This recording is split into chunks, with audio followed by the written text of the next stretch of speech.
Minute. आज का discussion Bihar police में पूछा गया प्रश्न है। बिहार पुलिस उत्पाद विभाग की जो परीक्षा हुई थी 31/7/2016 का, उसका पूरी तरीके से प्रश्न है। जितने भी बिहार पुलिस में जो प्रश्न पूछे गए थे उन सब के बारे में हम पूरी तरीके से डिस्कशन कर रहे हैं। एक अलग प्लेलिस्ट भी बना दिए हैं। 2012 से लेकर 2010 से लेकर 2023 तक का जितना परीक्षा के पहले हुआ था उन सब के बारे में डिस्कशन करेंगे। आज हम लोग उत्पाद विभाग का क्वेश्चन के बारे में डिस्कशन प्रारंभ करते हैं। सबसे पहला क्वेश्चन आपको मिल रहा है कि भारत का संविधान कब अपनाया गया। तो भारत का संविधान 26 नवंबर 1949 को अंगीकृत किया गया, आत्मर्पित किया गया और अधिनियमित किया गया। इसीलिए 26 नवंबर को विधि दिवस मनाते हैं, संविधान दिवस के रूप में मनाते हैं। अंबेडकर जी के जन्म के 125वां साल हुआ था 2015 में। 2015 से विधि दिवस और संविधान दिवस के रूप में हम लोग वर्तमान में मना रहे हैं। भारतीय राजनीतिक में कार्यपालिका किसके अधीन काम करता है। कार्यपालिका विधायिका के अधीन काम करता है। कार्यपालिका का मतलब कि काम करने वाले लोग, और विधायिका का मतलब विधि बनाने वाले लोग। विधि बनाने वाले लोग कौन होंगे? संसद में जो बैठकर विधि बनाते हैं, नियम बनाते हैं।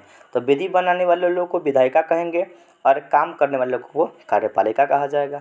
भारत के संविधान में मौलिक कर्तव्यों का वर्णन किसमें है? तो मौलिक कर्तव्य जो हम लोग 42वां संविधान संशोधन 1976 के अंतर्गत मौलिक कर्तव्य को शामिल किए थे।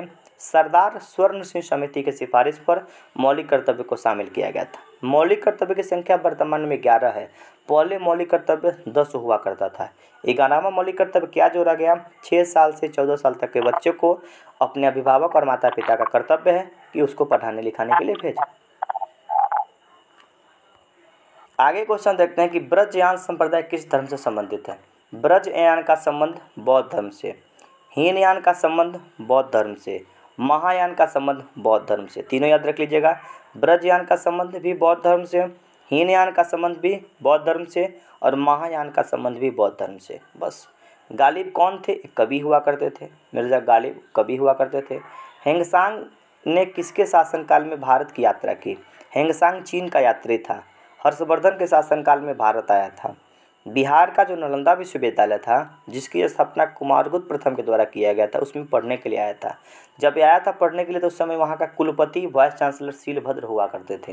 हेंगसांग जब चीन से आया भारत में बौद्ध धर्म की पढ़ाई करने के लिए, इसको यात्रियों का राजकुमार कहा जाता है, नीति का पंडित कहा जाता है। एक पुस्तक लिखा था जिस पुस्तक का नाम था सी यू की। हेंगसांग की पुस्तक का क्या नाम है? सी यू की है। 138 देशों में बेचारा घूम के पूरी तरीके से भारत में आया था। नालंदा विश्वविद्यालय काहे के लिए प्रसिद्ध है? तो बौद्ध धर्म के लिए प्रसिद्ध है, बौद्ध दर्शन के लिए प्रसिद्ध है। हर्षवर्धन के शासनकाल में आया था। नर्मदा नदी का उद्गम स्थल कहाँ पे? अमरकंटक की पहाड़ी। अमरकंटक की पहाड़ी मध्य प्रदेश में स्थित है। नर्मदा नदी वहीं से निकलती है और सोन नदी भी वहीं से निकलती है। सोन नदी पे बिहार में बांध है, डिहरी अनसुन नहर बनाया गया है। और नर्मदा नदी पर सरदार सरोवर बांध है। सरदार सरोवर बांध नर्मदा नदी पर बनाया गया है। नर्मदा बचाओ आंदोलन के लिए मेधा पाटेकर को याद रखेंगे। नाथुला दर्रा कहाँ पे है? सिक्किम में स्थित है। बिल्कुल ठीक है। डल झील कहाँ पे? श्रीनगर में स्थित है। डल झील में ही ना सबसे पहले भारत का तैरता हुआ एटीएम लगा था, लेकिन नाव पे एटीएम बनाया गया था। एटीएम किस कंपनी का था? तो एटीएम जो था पूरी तरीके से एसबीआई का था। श्रीनगर शहर की स्थापना किया था अशोक। झेलम नदी के तट पे श्रीनगर शहर की स्थापना अशोक के द्वारा किया गया था। अशोक का संबंध मौर्य साम्राज्य से था। बौद्ध धर्म भी पूरी तरीके से धारण कर लिया था। गुलाबी शहर के रूप में जयपुर को याद रखें, कोई दिक्कत नहीं है। सिंधु घाटी सभ्यता के किस स्थल पर गोदी का मतलब डॉकयार्ड होता है, बंदरगाह होता है। गोदी का मतलब डॉकयार्ड, बंदरगाह का प्रमाण मिला है। बंदरगाह का प्रमाण लोथल में मिला है। लोथल गुजरात में स्थित है, भोगवा नदी के तट पर अवस्थित है। मान्यता के अनुसार महाभारत की लड़ाई हुआ था 18 दिन तक। महाभारत का लड़ाई 18 दिन तक हुआ है। डिजिट में 2-4 क्वेश्चन याद रख लीजिएगा। वेद की संख्या है 4, वेदांत की संख्या कितना है? 6, पुराणों की संख्या कितना है? 18। और महाभारत का युद्ध कितना दिन हुआ था? 18। संस्कार की संख्या कितना है? 16 प्रकार का संस्कार है। जब मेगास्थनीज भारत में आया था, इंडिका नामक पुस्तक लिखा था। इंडिका नामक पुस्तक में भारतीय समाज को 7 वर्गों में बांटा था। डिजिट 7 भी याद रख लीजिएगा। फिर आइए हम लोग बात करते हैं, एक बात करेंगे मनुस्मृति। मनुस्मृति पुस्तक के लेखक मनुस्मृति में विवाह 8 प्रकार के विवाह के बारे में चर्चा है। संस्कार है 16, महाजनपद है 16 महाजनपद, संस्कार भी 16, 18 पुराण और महाभारत का युद्ध भी 18 दिन, 7 जाति मेगास्थनीज के अनुसार इंडिका नामक पुस्तक में, और 8 प्रकार का विवाह, 6 वेदांग और 4 है वेद। बस। योग दर्शन के संस्थापक पतंजलि को कहा जाता है। उत्तर बिहार का प्राचीन नाम क्या है? वज्जी है। उत्तर बिहार का प्राचीन नाम वज्जी है। दूसरा बौद्ध परिषद कहाँ हुआ था? 4 प्रकार का बौद्ध संगति होता है। पहला बौद्ध संगति हुआ है राजगीर में, तब हुआ है वैशाली में, तब हुआ है पाटलिपुत्रा पटना में और चौथा हुआ है कश्मीर में। 4 बौद्ध संगति का आयोजन होता है। पहला राजगीर में होता है, तो राजगीर, तब वैशाली में, तब पटना में और तब पूरी तरीक़े से कश्मीर में। चौसा की लड़ाई शेर शाह और हुमायूं के बीच में लड़ा गया था। नाना साहब के रूप में किसे जानते हैं? नाना साहब के रूप में किस पेशवा का लोकप्रिय नाम था? बालाजी बाजीराव को नाना साहब कहा जाता है। ब्रिटिश जनरल ने पोटोनोवा में हैदर अली को हराया था। पोटोनोवा का युद्ध में हैदर अली को सर आयरकट के नेतृत्व में हराया गया था। ब्रिटिश साम्राज्य के अधीन नियुक्त भारत का प्रथम वायसराय। देखिए, गवर्नर जनरल का नाम बदल के बाद में वायसराय कर दिया गया। 1857 के क्रांति के बाद गवर्नर जनरल का नाम बदल के वायसराय कर दिया गया। भारत का प्रथम वायसराय बना था लॉर्ड कैनिंग। ब्रिटिश शासन के में भारतीय गरीबी और अर्थव्यवस्था पर दादा भाई नौरोजी के द्वारा लिखा गया पुस्तक property and un British rule India, यानी कि ब्रिटिश का रूल के अनुसार भारत गरीब हो रहा है। इस गरीबी के लिए बात किए थे ना कि भारत के लोगों का आय का गणना किए थे। उस समय भारत के लोगों का पर कैपिटल इनकम 20 रुपया हुआ करता था। एक व्यक्ति का आय कितना? 20 रुपया था। पुस्तक लिखे थे, ड्रेन थ्योरी दिए थे। ड्रेन थ्योरी का मतलब धन के निष्कासन का सिद्धांत दिए थे दादा भाई नौरोजी। दादा भाई नौरोजी को वयोवृद्ध पुरुष कहा जाता है। Grand old man of India, grand old man of India कहा जाता है। Property and un British rule in India पुस्तक के लेखक Dadabhai Naoroji. My experiment with truth, सत्य के साथ मेरा प्रयोग, महात्मा गांधी का लिखा गया पुस्तक है। महात्मा गांधी का आत्मकथा है। पृथ्वी पर 70% जल है, इसमें कोई दिक्कत नहीं है। विश्व का सबसे गहरा महासागर, सबसे बड़ा महासागर प्रशांत महासागर। प्रशांत महासागर का सबसे गहरा बिंदु का नाम है चैलेंजर गर्त। इसको मैरियाना ट्रेंच कहा जाता है, जिसकी गहराई 11,022 मीटर है। 11,022 मीटर सबसे गहरा बिंदु। सबसे बड़ा महासागर प्रशांत महासागर है, याद रख लीजिएगा। पृथ्वी अपनी धुरी पर कैसे घूमती है? पश्चिम से पूरब की तरफ घूमती है, बिल्कुल ठीक है। एरोप्लेन हम लोग कहाँ उड़ाते हैं? स्ट्रेटोस्फीयर में उड़ाते हैं। स्ट्रेटोस्फीयर का मतलब समताप मंडल होता है। पृथ्वी के ऊपर हम लोग परत के बारे में बात कर लेंगे तो यह हमारा पृथ्वी है। समताप, तो सबसे पहले क्षोभ मंडल, तब समताप मंडल। समताप मंडल को स्ट्रेटोस्फीयर इंग्लिश में कहा जाता है। क्षोभ मंडल को ट्रोपोस्फीयर कहा जाता है। उसके ऊपर होता है मध्य मंडल, मध्य मंडल को मेजोस्फीयर कहा जाता है। उसके ऊपर है आयन मंडल, आयन मंडल को आयनोस्फीयर कहा जाता है। और सबसे ऊपर है वहीड मंडल, वहीड मंडल को एक्सोस्फीयर के रूप में याद रखा जाता है। स्ट्रेटोस्फीयर में हमारा एरोप्लेन अच्छे तरीके से उड़ जाता है, समताप मंडल में उड़ता है। उसी समताप मंडल में ओजोन परत मिलता है। दुधवा नेशनल पार्क उत्तर प्रदेश में स्थित है। सूर्य के ग्रह आकार और द्रव्यमान के मामले में पृथ्वी के लगभग समान कौन है? शुक्र। इसीलिए तो शुक्र को पृथ्वी की बहन कहा जाता है। सेम टू सेम पृथ्वी की तरह दिखता है, इसीलिए पृथ्वी को बहिन, पृथ्वी की भगनी और पृथ्वी की बहन के रूप में याद रखा जाता है। शुक्र और अरुण, याद रखिएगा कि शुक्र और अरुण उल्टा घूमता है। उल्टा कैसे घूमता है? तो पूरब से पश्चिम की तरह घूमता है। पृथ्वी हमारा पश्चिम से पूरब की तरह घूमता है, तो पृथ्वी पे सूरज पूरब में उगता है, लेकिन शुक्र और अरुण ग्रह पूरब से पश्चिम की तरफ घूमता है। इसीलिए शुक्र ग्रह पर पश्चिम में सूरज उगता है और पूरब में सूरज डूबता है। शुक्र ग्रह और अरुण ग्रह दोनों का उल्टा रिलेशन है। दोनों ग्रह पूरब से पश्चिम घूमता है। जब पूरब से पश्चिम घूमेगा तो सूरज पश्चिम दिशा में उगेगा और पूरब दिशा में डूबेगा। राज्यसभा के सदस्य बनने के लिए 30 साल, कई दिन से चर्चा भी कर रहे हैं हम लोग। भारतीय कानून के अनुसार किस उम्र के अपराधी को किशोर के रूप में परिभाषित किया गया है? 18 साल से कम उम्र के बच्चे को किशोर कहा जाता है, किशोरावस्था में रखा जाता है, उसको ऊपर का अपराधी नहीं माना जाता है, कोई दिक्कत नहीं है। स्वेज नहर और भूमध्य सागर को जोड़ने का काम करता है लाल सागर। स्वेज नहर बनाया गया था 1869 में। 1956 में स्वेज नहर का राष्ट्रीयकरण किया गया। भूमध्य सागर और लाल सागर को जोड़ने का काम करता है। ये क्वेश्चन याद रखिएगा। एगो ज्वालामुखी है भूमध्य सागर का प्रकाश स्तंभ। स्ट्राम्बोली ज्वालामुखी को भूमध्य सागर का प्रकाश स्तंभ कहा जाता है। एशिया का प्रकाश पुंज कहा जाता है महात्मा बुद्ध को। सुमराई योद्धा वर्ग किस देश से है? जापान से है। समुराई योद्धा वर्ग किस देश से? जापान से है। भारतीय संविधान की 8वीं अनुसूची में भाषा के बारे में वर्णन है। वर्तमान में 22 गो भाषा है। पहले 14 भाषा हुआ करता था, वर्तमान में भारतीय संविधान की 8वीं अनुसूची में 22 भाषा का उल्लेख किया गया है। भारतीय संविधान की प्रस्तावना में समाजवादी शब्द किस संविधान संशोधन के तहत जोड़ा गया है? तो भारतीय संविधान के समाजवादी शब्द 42वां संविधान संशोधन 1976 के तहत जोड़ा गया। 42वां संविधान संशोधन को ना लघु संविधान संशोधन कहा जाता है। संविधान में इतना ना परिवर्तन हुआ कि इसको लघु संविधान संशोधन के रूप में कंसीडर कर लेते हैं। मशरूम, कुकुरमुत्ता, सबसे ज़्यादा प्रोटीन पाया जाता है, कवक का उदाहरण है। कवक मृत जीवी का उदाहरण है कि मरे हुए वस्तु पर जीवित होकर उसको खाने पीने का काम करता है, उसको मृत जीवी कहा जाता है। कुकुरमुत्ता मशरूम कवक का उदाहरण है, फंजाई का उदाहरण है, फंगी है और सर्वाधिक इसमें प्रोटीन की मात्रा पाई जाती है। नेफ्रोलॉजी किसका अध्ययन करता है? यहाँ पे 4 चीज़ याद रखिएगा। ऑस्टियोलॉजी, ऑस्टी का मतलब हड्डी होता है, हड्डी का अध्ययन करना। नेफ्रोलॉजी, नेफ्रो का मतलब किडनी होता है, किडनी को गुर्दा कहा जाता है।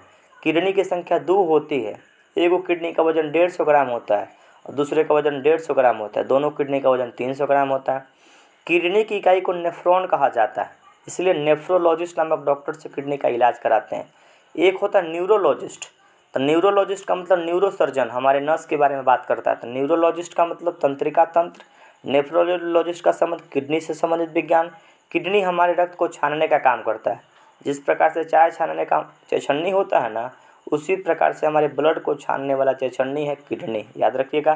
किडनी की आकृति सेम के बीज के आकार का होता है, किडनी की आकृति सेम के बीज के आकार का होता है। 150 ग्राम का वजन का एक किडनी होता है, दोनों किडनी का वजन 300 ग्राम होता है।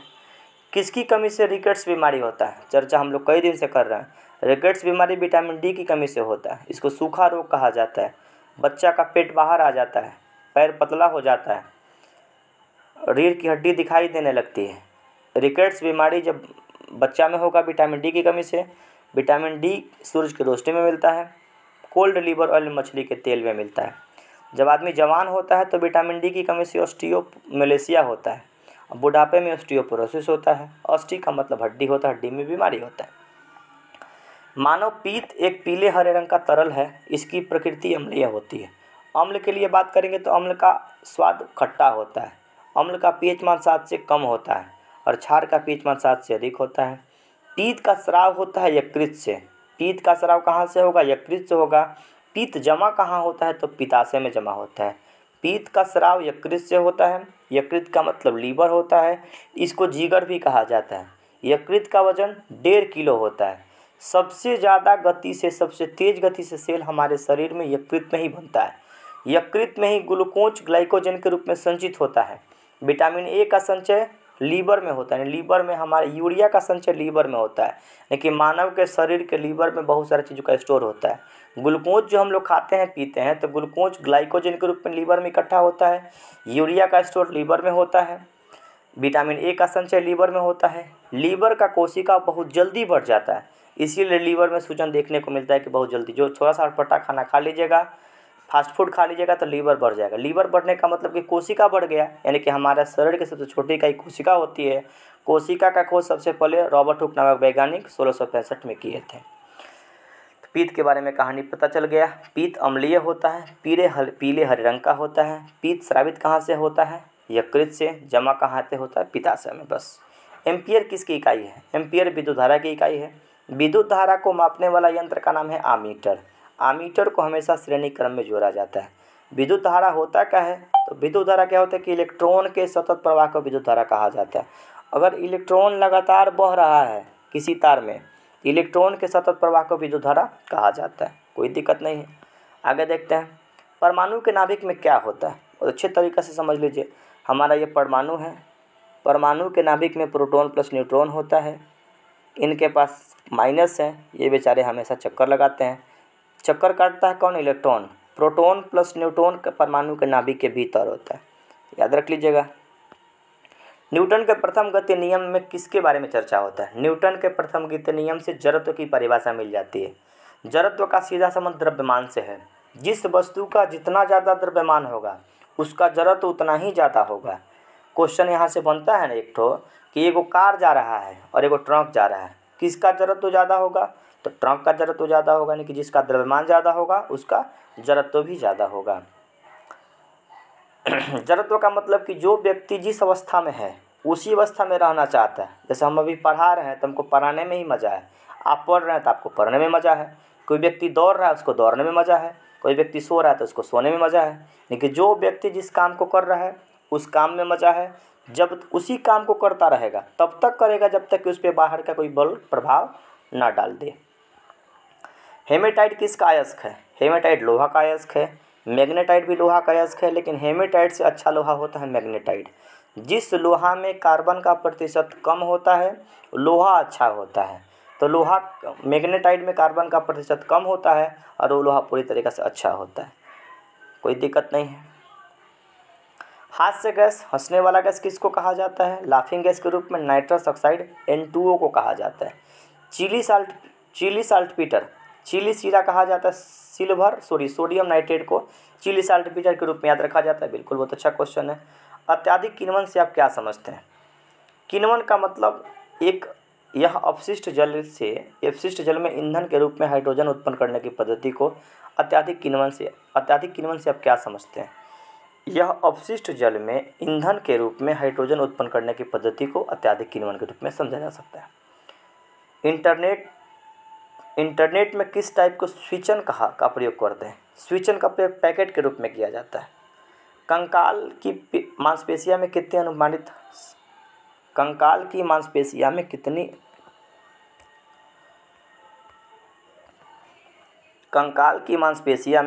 मांसपेशियों की अनुमानित संख्या कितना है? लगभग 700 है। पारिस्थितिकी तंत्र शब्दावली किसने प्रस्तुत किया था? एच.जी. टांसले के द्वारा गया था 1935 में। पारिस्थितिकी शब्द दिए थे हैकल नामक वैज्ञानिक ने। पारिस्थितिकी का मतलब कि हमारे और वातावरण के बीच आपसी संबंध को पारिस्थितिकी कहा जाता है। पारिस्थितिकी तंत्र के जनक एच.जी. टांसले को कहा जाता है। कोशिका की खोज की थे रॉबर्ट हुक नामक वैज्ञानिक 1665 में। कोशिका हमारे शरीर की क्रियात्मक और रचनात्मक इकाई है, यानी कि रचना करने वाला भी कोशिका और चलाने वाला भी कोशिका, यानी कि हमारे शरीर को बनाने वाला भी कोशिका और चलाने वाला भी कोशिका। जिसका शरीर मोटा होगा उसमें शरीर कोशिका ज़्यादा होगा, जिसका शरीर पतला होगा उसमें कोशिका कम होता है। पेनिसिलिन, अब यहाँ कोशिका के लिए याद रखेंगे कि कोशिका का जो खोज किया था रॉबर्ट हुक, मृत कोशिका था। जीवित कोशिका का खोज लीवेनहॉक नामक वैज्ञानिक के द्वारा किया गया था, जिसका नाम उन्होंने जीवाणु रखा था। जीवाणु का मतलब बैक्टीरिया होता है। अब बैक्टीरिया दो प्रकार का होता है, एक होता है लाभदायक बैक्टीरिया और एक हानिकारक बैक्टीरिया। हानिकारक बैक्टीरिया हमारे खाना को खराब कर देता है, खाना को खराब कर देगा, उसको हानिकारक बैक्टीरिया के रूप में याद रखेंगे। और एक बैक्टीरिया जो होता है लैक्टोबैसिलस बैक्टीरिया, लैक्टोबैसिलस जीवाणु, जो दूध से दही जमाने में हमको सहायता प्रदान करता है। पेनिसिलिन एक जैव प्रतिरोधी गुणसूत्र के लिए खोज किया गया था। एंटीबायोटिक बना था फ्लेमिंग के द्वारा एंटीबायोटिक बने। प्रथम एंटीबायोटिक का नाम पेनिसिलिया नामक कवक से बनाया गया था। बनाने वाला वैज्ञानिक नाम अलेक्जेंडर फ्लेमिंग था। हाइड्रोफोबिया रोग रेबीज से होता है। हाइड्रोफोबिया कुत्ते के काटने से होता है, ये विषाणु के कारण होता है। हाइड्रोफोबिया का मतलब पानी से डर, फोबिया का मतलब डर होता है। हाइड्रो का मतलब पानी होता है, तो यानी पानी से डर लगता है। कुत्ता जब काटता है तो लोगों को पानी से डर लगने लगता है, और कुत्ता काटता है तो रेबीज नामक विषाणु के कारण ही होता है। घेंघा रोग किसकी कमी से? आयोडीन की कमी से होता है। अस्थि सुषुप्तता का मतलब कि हड्डी कमज़ोर हो जाना, कैल्शियम की कमी से होता है। कैल्शियम की कमी से हड्डी में पूरी तरीके से प्रॉब्लम देखने को मिलता है, और ये विटामिन डी की कमी से देखने को मिलता है। क्वाशियोरकर बीमारी किसकी कमी से होती है? प्रोटीन की कमी से होती है। रिकेट्स बीमारी किसकी कमी से होती है? विटामिन डी की कमी से होती है। ये दो बीमारी है, क्वाशियोरकर और मरासमस, लिख देते हैं हम। एक बीमारी है मरासमस बच्चा में ही होता है। क्वाशियोरकर और मरासमस दोनों प्रोटीन की कमी से होता है। क्वाशियोरकर और मरासमस दोनों प्रोटीन की कमी से होता है, बच्चा में होता है। टाइटन किस ग्रह का उपग्रह है? तो टाइटन शनि ग्रह का उपग्रह है। वोल्ट मापी, जैसे हम लोग पढ़े थे कि विद्युत धारा को मापने के लिए आमीटर का प्रयोग करते हैं। आमीटर को हमेशा श्रेणी क्रम में जोड़ा जाता है। वोल्ट मापी का मतलब वोल्टमीटर से विभवांतर मापा जाता है, वोल्टेज मापा जाता है। और वोल्टेज मापने के लिए जो वोल्टमीटर का प्रयोग करते हैं, वोल्टमीटर को समानांतर क्रम में जोड़ा जाता है। आमीटर को श्रेणी क्रम में जोड़ा जाता है और वोल्टमीटर को समानांतर क्रम में जोड़ा जाता है। यहाँ पे ये क्वेश्चन ख़त्म होता है। अगले वीडियो के माध्यम से हम अगले क्वेश्चन के बारे में चर्चा करेंगे। ये छोटी छोटी वीडियो कैसी लग रही है कमेंट करके जरूर बताइएगा, अपने दोस्तों में शेयर करिएगा। अगर चैनल पर नए होंगे तो चैनल को सब्सक्राइब भी कर लीजिएगा। धन्यवाद, फिर मिलेंगे अगले वीडियो में।